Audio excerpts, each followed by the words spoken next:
So I have the impossible task of dealing with an audience that has what I'm going to call meeting lag. And I think I know it when I see it. So I thought, with that said, I would start with a test.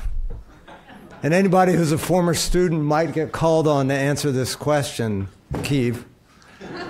So, pop quiz. What disease has been eradicated? Keith. Oh, polio. Are we in agreement that it's smallpox?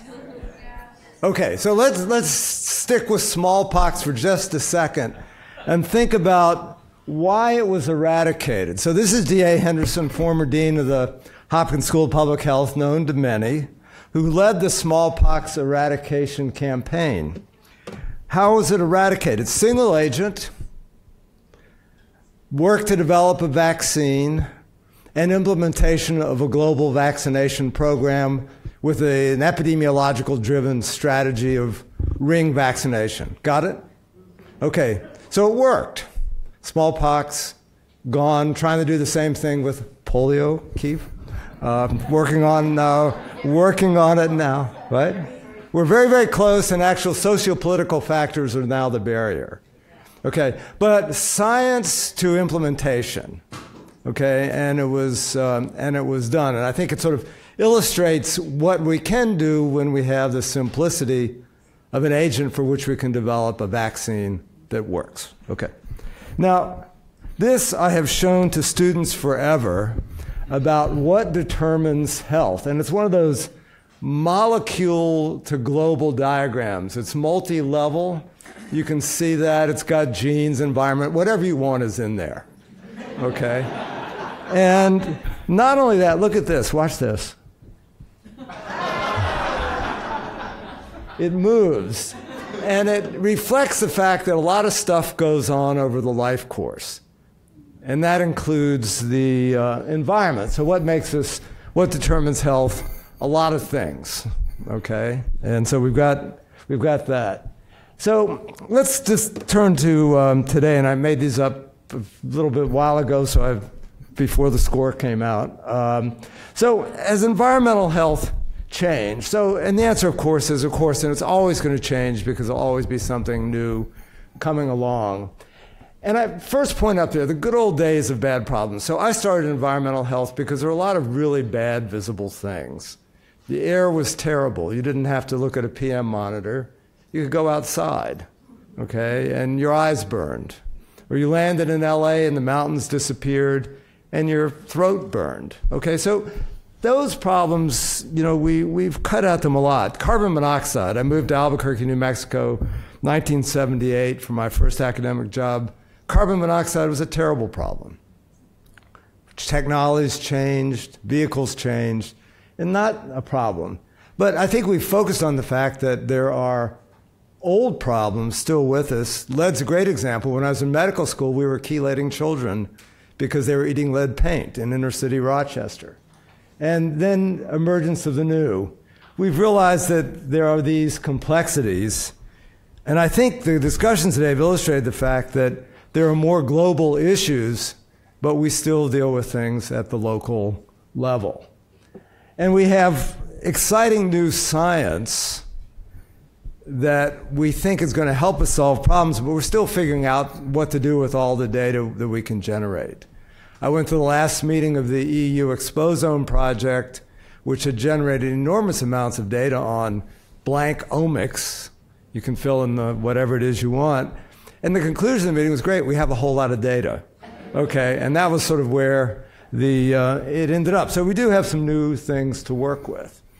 I think across the day today, we've had what I've called the word salad, and many of you have commented on this, the complications of our communication amongst ourselves, RCT, whatever it is. So when we say things, sometimes I'm not sure we really know what we mean. I mean, when I see the word interaction, I go, okay, well, what do you really mean? We're exposed to a lot of stuff. and it might work together to make more bad things than you expect. So what are we talking about? And so these are just some of the words that we've used across the day, and I'm afraid that we really have to avoid jargon here to be very clear, or the initiative will have problems because we won't be able to say what it is. So it's complicated. You've heard that too, I think. So how do we set priorities? So at the top we heard from Rich Fuller about the global burden of disease. I'll admit I'm on the council for the GBD exercise. So do we use GBD or not GBD? And they're working on downscaling it, which I think is helpful, makes it more relevant. It's a standard system. I want to point out that there's a big difference between attributable, say 9 million deaths from pollution, premature deaths, versus avoidable. Okay, and behind the machinery of the global burden are counterfactuals. We actually can't lower the level of radon in indoor air to what it is outdoors if we want walls.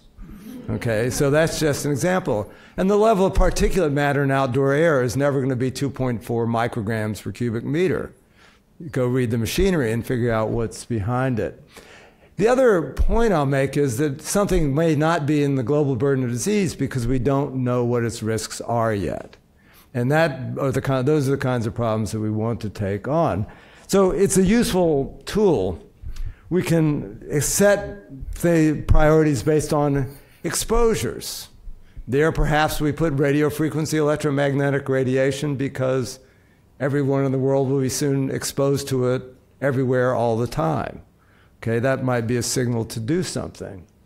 Costs, feasibility, the CDC had its winnable battles. Do we look for those as the starting point? Data. It was interesting. So we sort of wander back and forth by saying we're going to have an awful lot of data and we don't have enough. And I think part of that is that for many issues we do really have a lot of data. It's our ability to use it and turn it into what we know from all the data that is lacking, and I think that was touched on. So we can generate lots of data at multiple levels. Yes, there are gaps. We lack everything we might want for analytics and enough people to analyze, and then explaining data to people, and that topic came up around visualization as well. Now, I'm going to just highlight a few of the things that were talked about across the day. There was a lot of sort of reflection back on what the national academies have done around the environment. And, I don't know whether it was sort of like we come loaded with baggage, expectations, whether positive or negative. But I think what we're saying with the initiative is this is something new. And I think somehow, and this was discussed around the branding issue, that we have to sort of separate a little bit from the way things have been done in the past, probably particularly around consensus reports, which are often incredibly powerful and sometimes not. And we talked about implementation. That was just well discussed. I have to say this issue about, and I think it was Sri who said science does not implement. Well, science is a method used to generate knowledge. And then the question becomes, what is the role of scientists?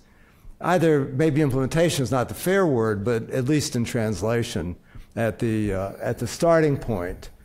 Funding, the role of Congress came up, the understanding of environmental sciences and the politicization. And I think one thing that came through is that when we talk about environment, I think we all agree that we mean environment sort of writ large, as said here, and people talked about the different environments. And for example, ecosystem health would figure in well here, and that was mentioned. And then the need to have many, many, many partners.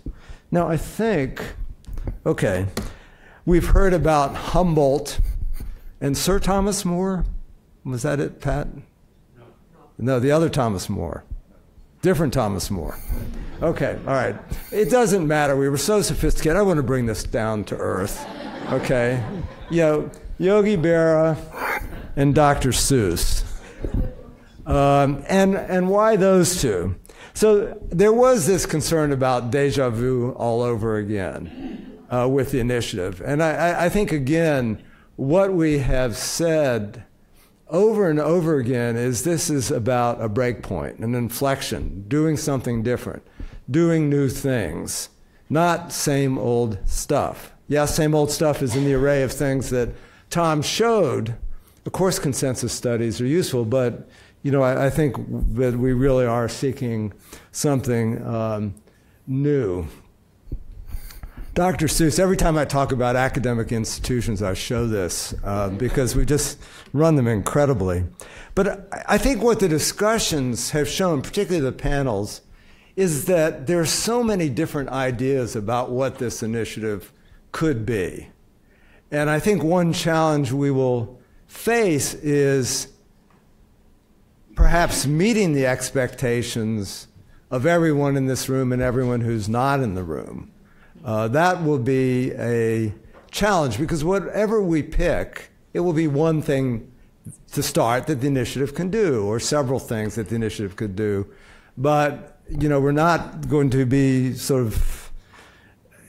we can't take on all things for everyone, and as has been discussed. So I think this is a critical point. We have to start somewhere to show that this initiative can do something new and different. So I think just in closing, look for something different. We have to get started, and I think for the committee, the team looking at this has been an incredibly valuable day, I think, just from the richness of the discussion, the variety of issues that were discussed. And I think, we see helpful for us to see what the challenges will be in implementing the initiative and making sure this works. So stay tuned. Thanks.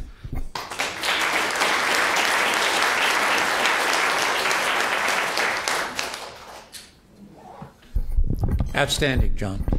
Well, I'm just here for a final thank you. Thank you to all of you who were here to participate. As John said, we heard a lot, and we were listening. We're going to keep in touch. You know how to reach us through the website. We want your comments. We want your suggestions. We will keep you informed. And as we heard, we need to go further in informing groups that perhaps we didn't inform as well. So thanks again. I want to mention some special thanks. As you can see, that I got to chair this committee, but it's an amazing team. It's a small team. We all worked hard today to make this organized. But there's another team that's actually the folks who did all the work. And I'd like the staff from all the branches of the Academy to just stand up right now to show just how many people are behind this.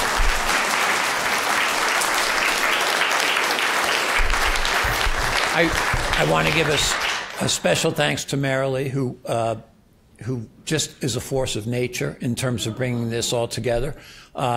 She calls my office too much, and we have an awful lot of conference calls, but that's great. And Jessica, who really makes things happen. Jessica, thanks. And you even control the lights. It was amazing. And a special thanks to Kathleen Stratton, who painfully walked through that target diagram, developed it from an idea to a concept and a matrix, and I think it's going to be really important to the guidance of where we go from here. So from here, we have a reception. Alcohol may be involved, I'm not sure. And it's in the other atrium to continue the conversation, to continue networking, cross-sector, whatever we want to call it, John. There's lots of buzzwords for it, but I can't wait to just talk to friends. So we'll see you there, and stay tuned. Thank you so much.